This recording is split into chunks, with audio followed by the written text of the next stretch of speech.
요즘 병원에는 어떤 문제로 오는 아이들이 많나요? 네. 원래 이제 병원은 이제 치료를 받으러 오는 것이잖아요. 그래서 제일 많이 오는 경우가 뭐 이제 ADHD고, 저는 이제 아이들뿐만 아니라 이제 성인도 보고 그러는데, 뭐 불안장애, 신체화 장애.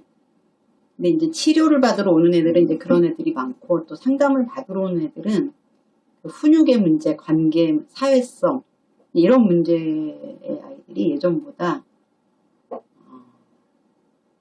굉장히 많아졌어요.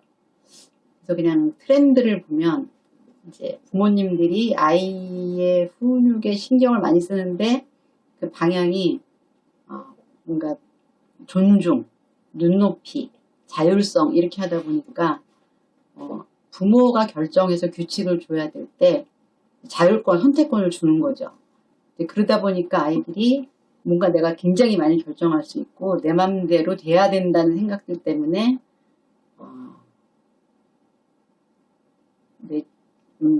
이제 친구 관계에 그렇게 돼서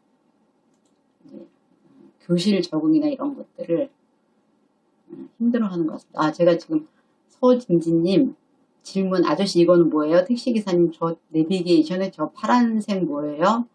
이렇게 하는데 네, 궁금한 걸 물어보는 건데, 그럼 이제 아까 이렇게 좀 윗사람처럼 질문하는 건 아닌 것 같아요. 근데 그냥 궁금한 건지 아니면 그냥 관심을 나에게 돌리기 위해서인지 그것도 좀 구별을 해보셔야 될 것 같아요. 조현지님, 그동안 아이의 인격을 존중한다고 했던 행동이 서러운 사회성 문제가 될 줄 몰랐어요. 이제라도 교수님 만나게 된 건 천운입니다. 요즘 단호하게 권위 있는 부모가 되려고 노력하고 있어요. 네. 그냥 저는 이해는 가요. 이제, 내가 뭐 우리 부모님이나 선생님이나 직장 상사한테 이렇게 강압적인 혹은 이제 위압적인 이제 대접을 받고 내가 아이한테는 그러지 말아야지 하는데 그 기준선을 잡는 게 좀 쉽지 않은 것 같아요. 저는 이제 요즘 코로나 때문에 20대 자녀들이 다 집에 있는데요.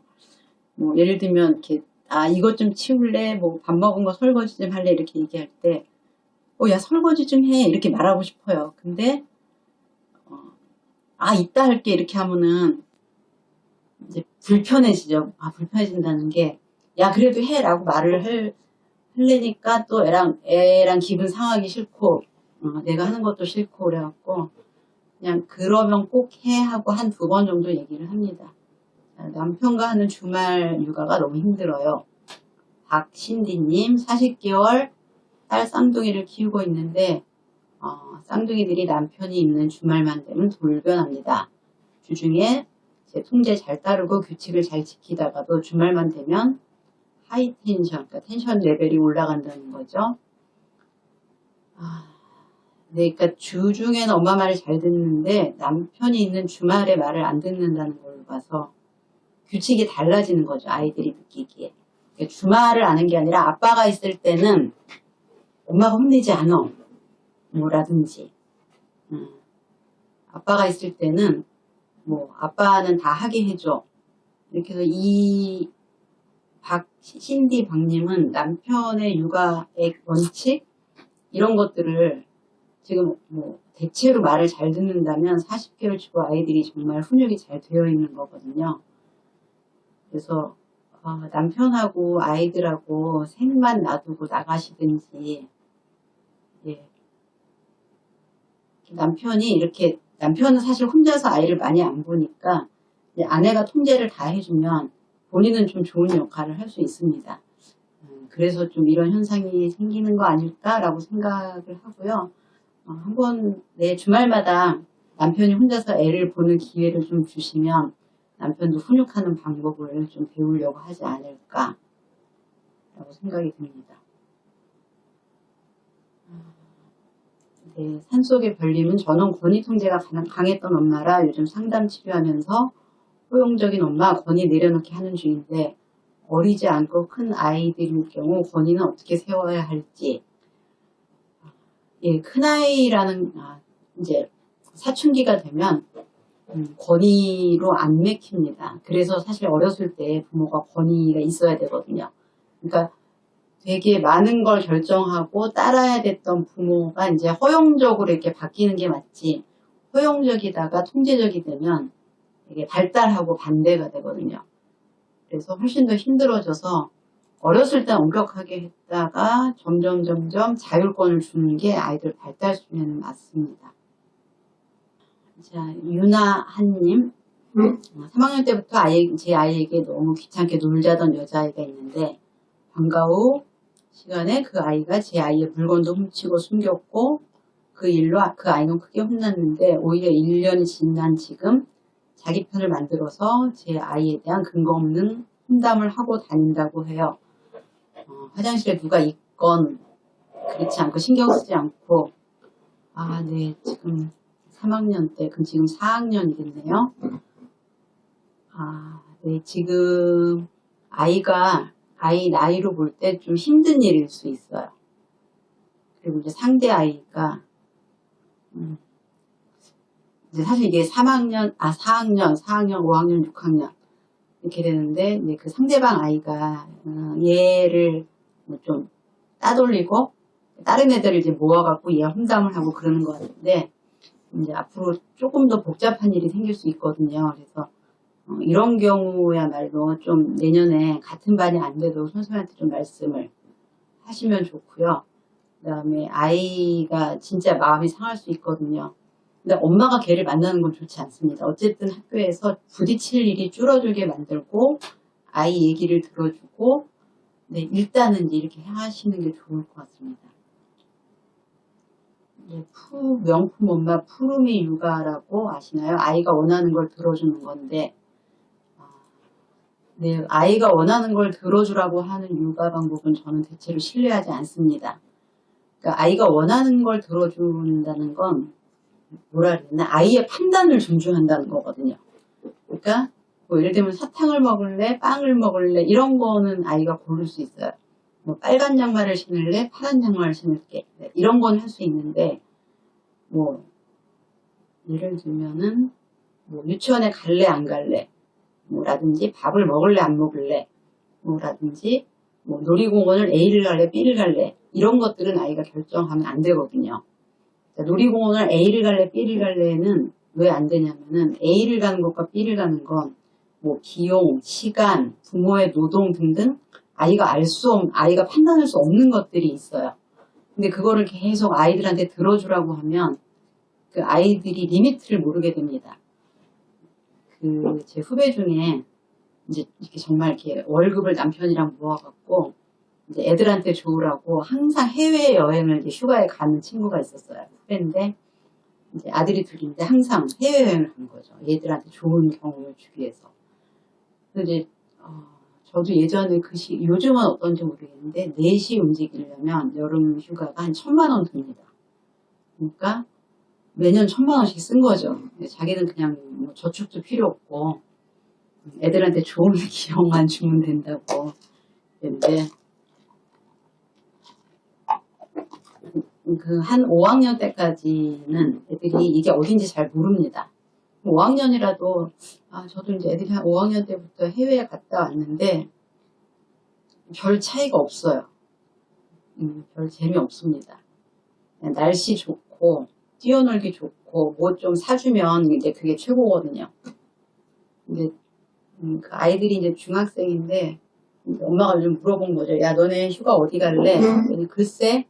이 글쎄가 뭐냐면은 어디든 특별히 더 기억나는 게 없다는 거예요. 그러니까 이제 잘 모르겠는데 이제 중학생이니까 애들이랑 노는 게 더 좋죠. 부모랑 휴가 가는 것보다. 일본 갈래? 좋아? 이렇게 했는데 이제 이 친구가 폭발을 한 거예요. 폭발을 한 게, 아니 여태까지 그렇게 많은 돈을 들여서 내가 너네를 보냈는데 너네는 지금 해외에 가는 거를 기본으로 생각해? 뭐 이렇게 해서, 아니 그게 뭐 일본을 가든 프랑스를 가든 차이가 없다고 애들한테는. 그랬더니 이제 저한테 엄청 화를 냈습니다. 왜 화를 냈는지 잘 모르겠어요.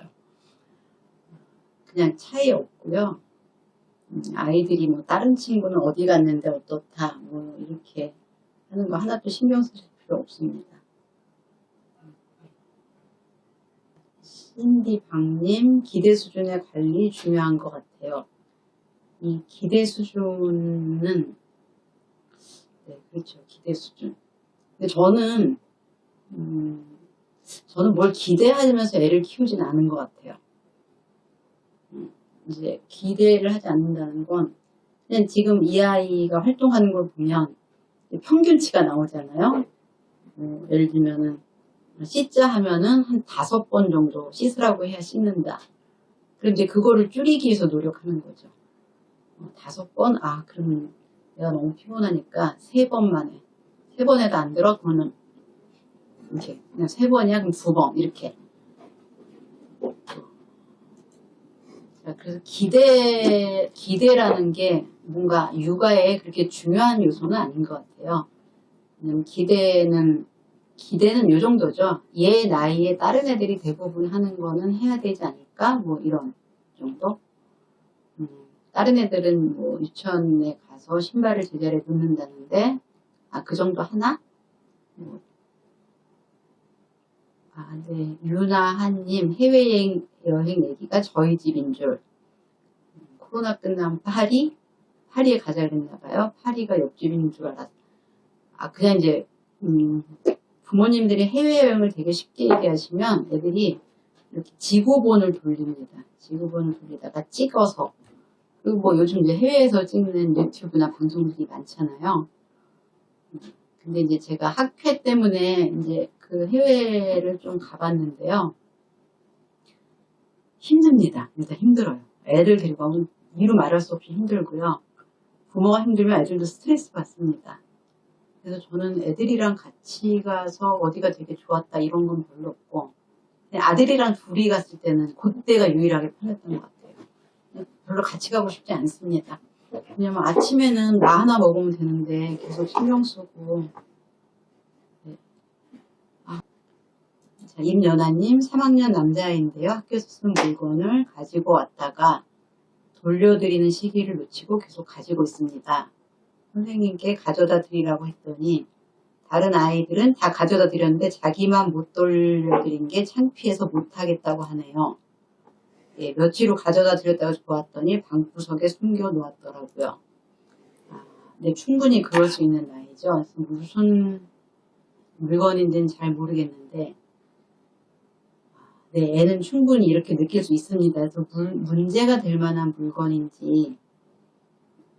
예전에 저희 애가 비슷한 일을 겪었는데, 선생님이 수업 끝나고 무슨 일인지 모르겠는데 나무라고 했어요. 근데 얘는 수업 끝나고 그걸 깜빡 까먹고 집에 온 거죠. 집에 와서 이렇게 랄라룰라 하고 숙제하고 자려고 하니까 그 생각이 든 거예요. 그래서 되게 막 불안해서 저한테 얘기를 하더라고요. 엄마 오늘 선생님 나무라 그랬는데 내가 깜빡 잊고 집에 왔어. 어떻게? 그래서 이렇게 저도 생각해 보니까 그죠, 선생님이 나무라 그랬는데 갔으면 진짜 선생님 입장에서는 뭐 기분이 나쁘거나 화가 날 수 있잖아요. 걱정이 되더라고요. 그래서 제가 이렇게 좀 생각을 해봤습니다. 선생님 입장에서 어떻게 하면은 화가 안 날까? 그래서 이제 제가 제 아랫사람들과의 관계를 생각해봤어요. 그러니까 얘가 내가 이거 언제까지 해갖고 그랬는데 하지 않았네? 라고 생각할 때 제일 좋은 태도는 부르기 전에 먼저 와서 제가 이런 실수를 했습니다. 죄송합니다 하는 거더라고요. 그래서 내일 아침에 가자마자 선생님한테 선생님 제가 어제 깜빡 까먹고 집에 갔어요 라고 얘기하고 잘못했습니다 라고 얘기하라 그랬어요.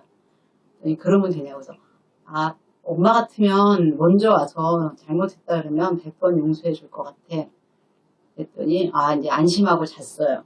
그리고 그 다음날 이제 학교에 갔는데 저는 이제 하루 종일 이제 마음이 무거운 거죠. 괜찮았나? 그래서 이제 그 다음날 집에 와서 어떻게 됐어? 그랬더니 딸이 뭐? 선생님한테 아침에 말씀드렸어? 까먹었어. 선생님도 아무 말 안 하던데?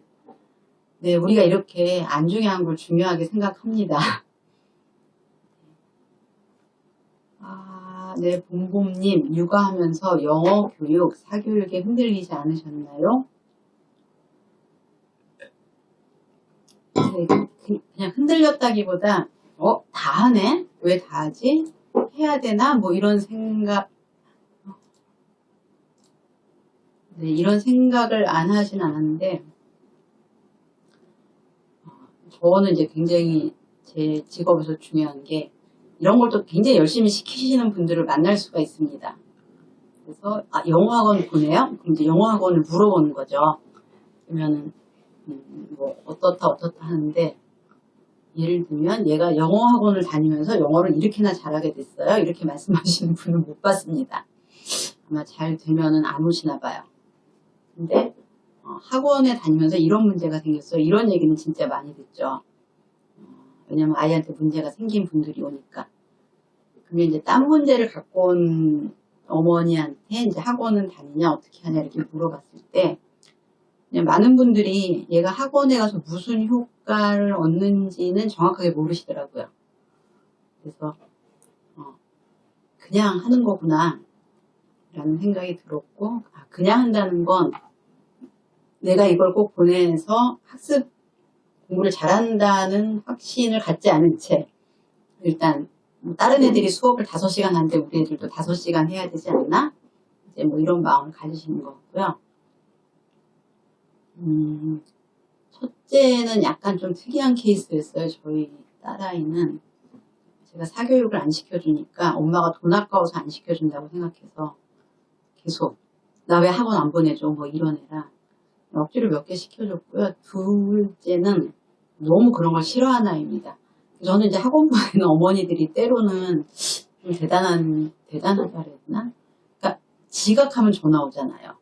애가 안 와도 전화하고 숙제를 안 해와도 전화하고 뭐 이렇게 숙제 안 하고 내 잘못인 것 같고 그래서 너무 피곤하더라고요. 저는 심지어 한글나라 하는데 선생님이 왜 집에서 한글을 안 해주시냐고 5살 때인가 해서 끊었어요. 제가 애를 공부를 봐줄 거면 못하러 그런 걸 하겠어요. 그래서 네, 간뒀습니다. 간뒀다는 게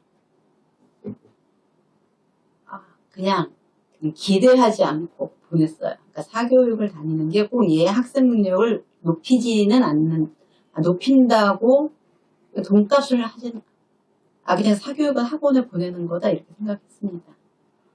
하수정님, 큰아이 유치원 때 그랬는데 아까 그 물건 안 갖다 드린 건 선생님한테 말씀드리고 죄송하다고 그러고 갖다 드렸어요. 근데 아까 그 3학년 어머니 지금 며칠 지나서 아이가 못할 수도 있어요. 그래서 그거 갖고 너무 걱정하시거나 이제 아이를 닥달하지는 마시고 단 문제가 되는 물건이면 선생님이랑 좀 통화를 해보시면 좋을 것 같아요. 조지용님, 상담센터 선택지 꼭 체크해야 하는 사항을 알려주세요. 일단 이제 상담을 받고 싶으신 건지 아니면 그냥 평가를 해보고 싶으신 건지. 그래서 저는 그냥 모든 평가는 제가 임상심리학을 전공했고 임상심리 전문가거든요. 근데 아이의 어떤 그러니까 병리적인 그러니까 문제되는 지점을 판단할 수 있는 그 직업은 소아정신과 의사랑 임상심리 전문가입니다. 그러니까 진단이라는 걸 배우는 그 학문 영역이 소아정신과, 임상심리 전문가. 이 두 군만 아이한테 이건 무슨 장애다, 장애가 있다 없다를 할 수 있기 때문에 그 상담센터에 그런 걸 할 수 있는 선생님이 있어야 되고 소아정신과에는 다 있어요. 소아정신과 선생님도 진단을 할 수 있고 임상심리 전문가도 그 센터에 그 소아정신과에 있는데 상담을 전공하시거나 놀이치료 이런 데는 진단은 할 수 없어요. 그래서 제가 좀 가끔 안타까운 게 ADHD 같은 경우는 꼭 진단을 받아야 되는데 놀이치료 이렇게 풀배터리 검사도 임상심리 전문가한테 꼭 받으시면 좋겠어요. 네, 서진진님, 자다가 갑자기 과거 잘못들이 떠오르고 후회되고 불안하고 그런 감정들이 확 일어날 때가 있는데 확 일어날 때가 있는 건 괜찮고요. 그것 때문에 뭔가 문제가 생기면 그거는 문제입니다. 네, 키스맨님 23개월 아이를 둔 워킹맘인데 네, 물어볼 게 많았는데 막상 물어볼 게 없다고 하시네요. 요즘은 이불에 너무 집착해서 어린이집까지 들고 가려고 하는데 걱정입니다. 네, 23개월이면 뭐 충분히 그럴 수 있고요. 선생님한테 갖고 가도 되냐고 물어보고, 뭐 근데 뭐 담요나 요는 아니겠죠? 조그만 애기 이렇게 조그만 아이 담요? 저는 딸아이가 들고 다니던 담요 갑자기 기억나네요. 분홍색. 요즘도 있을 것 같은데, 네, 선생님 괜찮다 그러면 좀 가방에 넣어주시면 되고요. 안 된다 그러면 네, 뺏으면 되겠네요. 네, 이불. 네, 몇 개가 되게 기억에 생생히 남습니다. 네, 산속의 별님. 네, 떨어진 이불을 잘 두었다가 시집갈 때 챙겨준다고 하니 좋아하네요. 저희 딸은 아직도 오래된 거 다 갖고 있습니다. 그래서 저는 이거 낡은 건데 왜 안 버리냐 했더니 이게 딸하고 저하고 이제 물건을 보는 관점이 다르더라고요. 그러니까 저는 낡아서 못 쓰는 건데 딸은 정든 거예요. 모든 게 정든 거예요. 그러니까 자기하고 예전에 한번 마주치기만 하면 다 정이 들어서 그림책도 못 버리게 하더라고요. 지은님, 장지은님, 불안이 높고 감정이 예민한 36개월 아들입니다. 말로 표현하는 거는 문제가 없는데 불편한 상황이 생기면 감정에 압도당해 소리를 지르고 울음을 터뜨립니다. 자, 지금 이제 아마 아이가 하나인 것 같은데 36개월이면 말은 1%고 감정이 99%예요.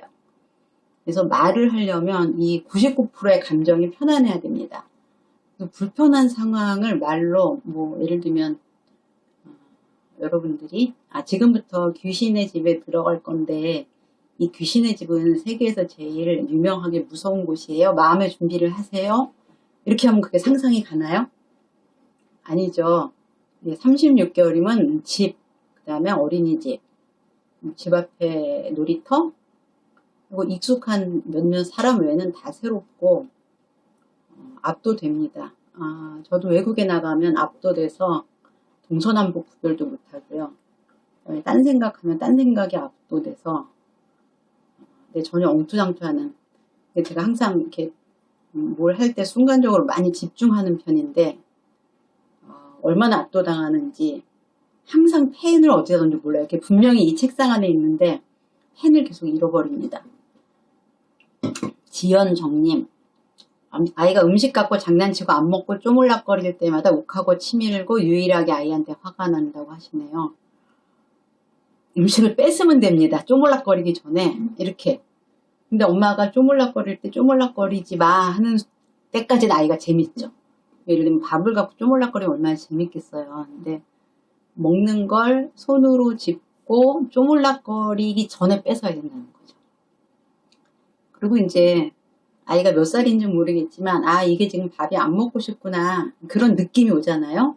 근데 그럴 때 이렇게 바로 좀 그릇을 멀리 두고 만지지 말고 먹어야 돼 하고 줬는데 또 만지려고 그러면 아니야 만지지 말고 먹는 거야 이제 이렇게 하시면 그걸 쪼물락거릴 기회가 없죠. 쪼물락거릴 기회를 주시는 것 같아요.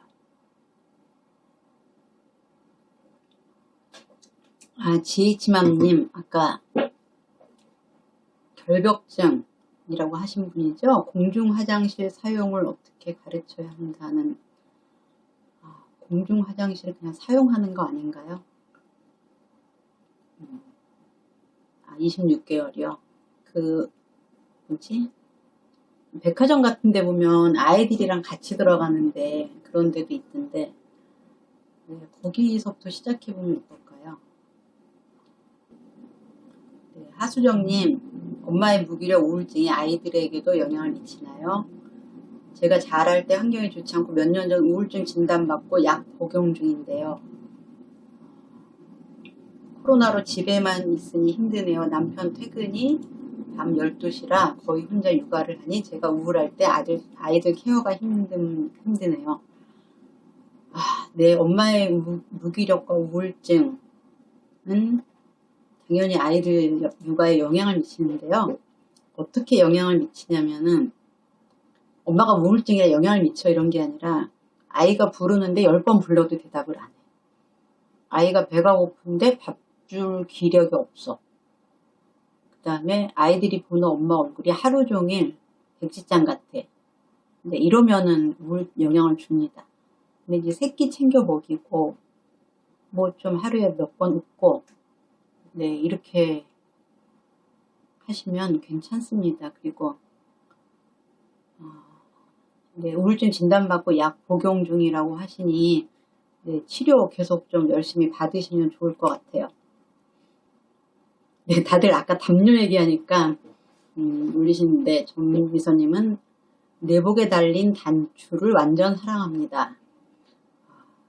네, 단추는 먹지 않게 조심하셔야 돼요. 너무 사랑해서 입안에 넣을 수도 있습니다.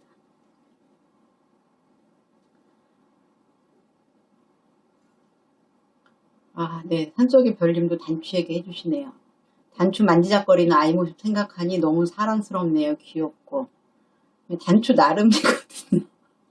갑자기 제가 딴지 거는 건 아니고 근데 잘못하면 엄마 아빠 옷에 단추도 떼어가지 않을까요? 특정 단추인지는 잘 모르겠습니다. 네, 귀엽네요. 플라워 301님, 잘하면서 별다른 문제가 없으면 풀배터리 검사는 안 받아봐도 되겠지요? 네, 문제 없으면 받으실 필요 없습니다. 아이가 집에서 별 문제 없고 어린이집이나 유치원, 학교에서 별 문제 없으면 안 받아보셔도 되고요.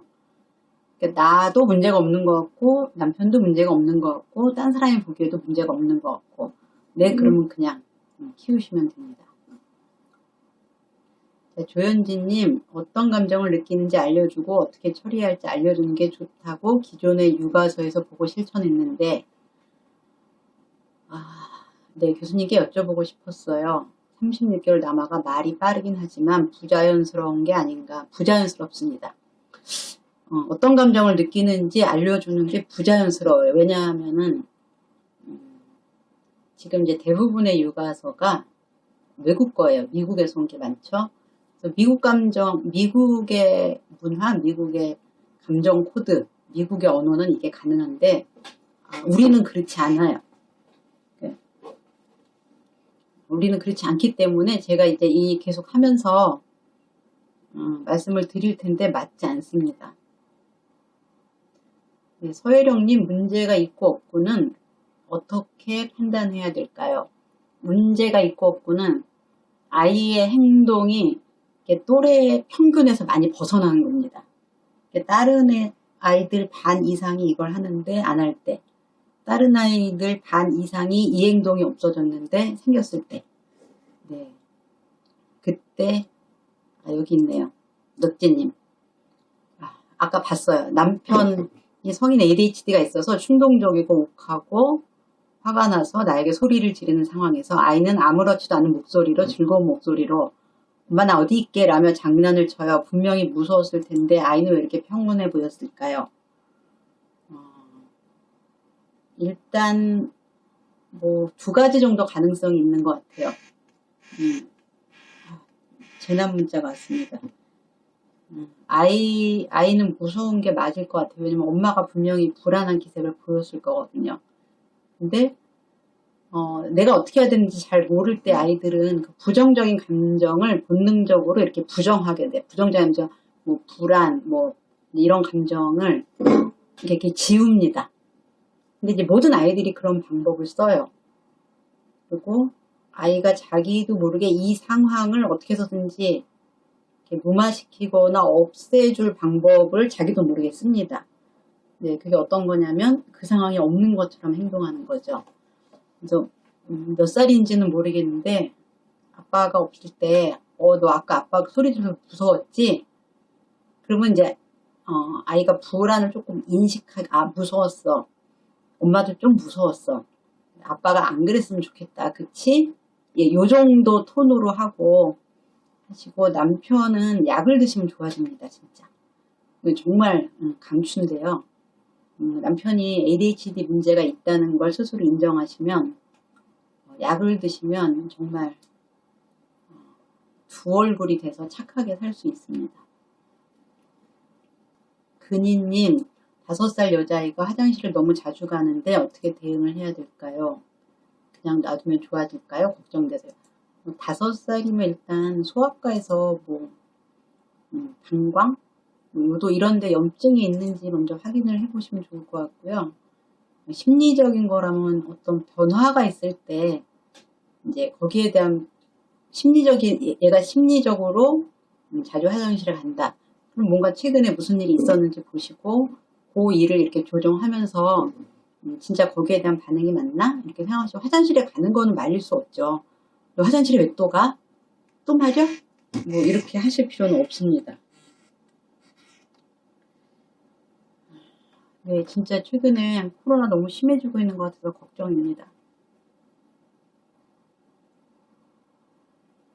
너찌님 남편이 약을 먹고 있으시면 늘려야죠.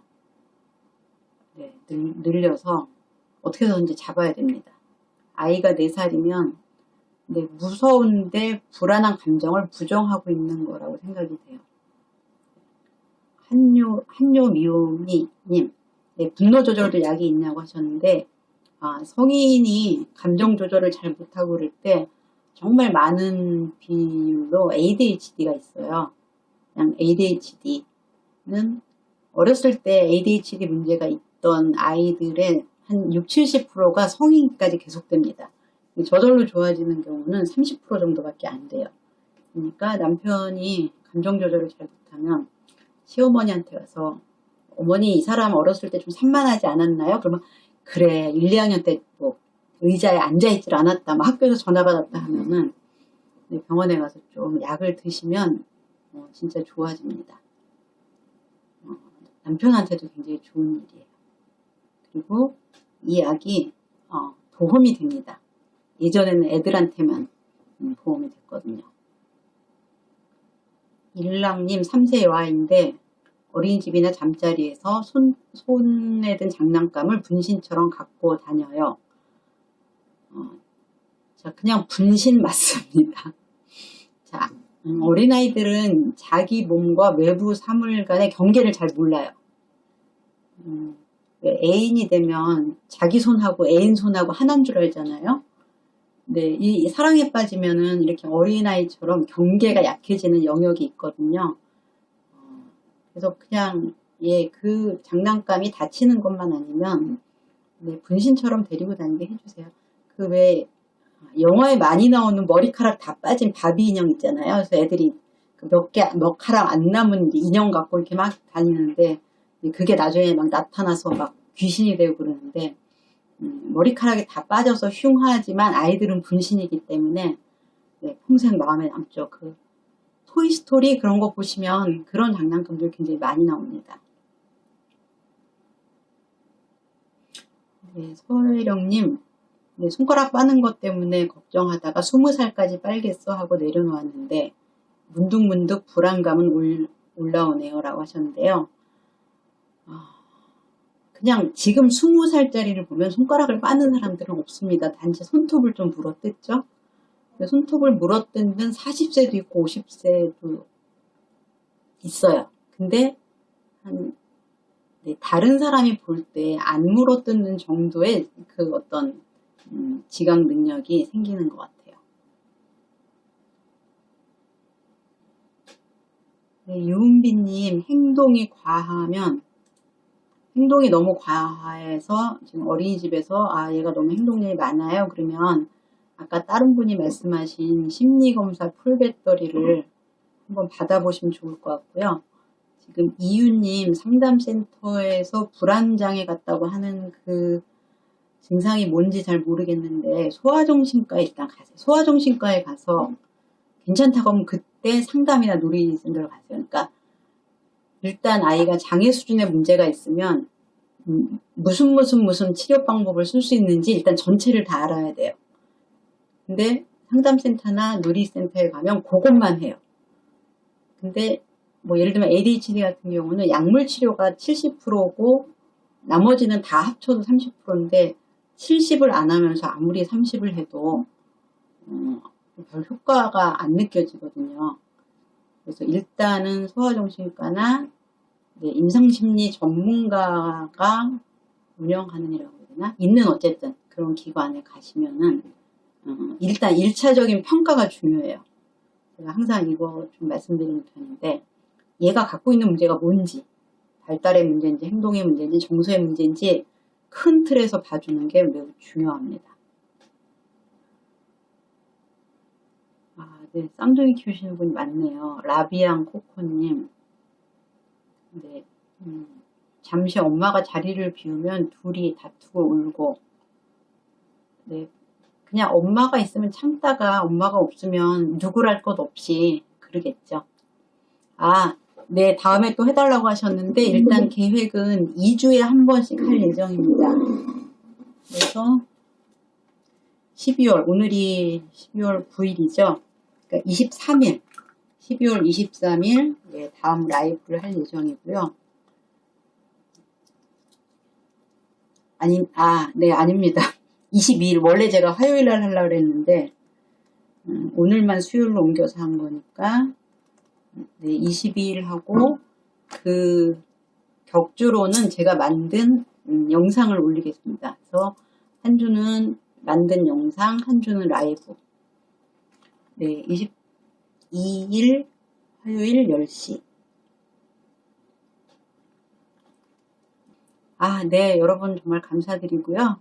네, 오늘 방송은 여기서 마치겠습니다. 네, 다음 라방에도 꼭 와주세요.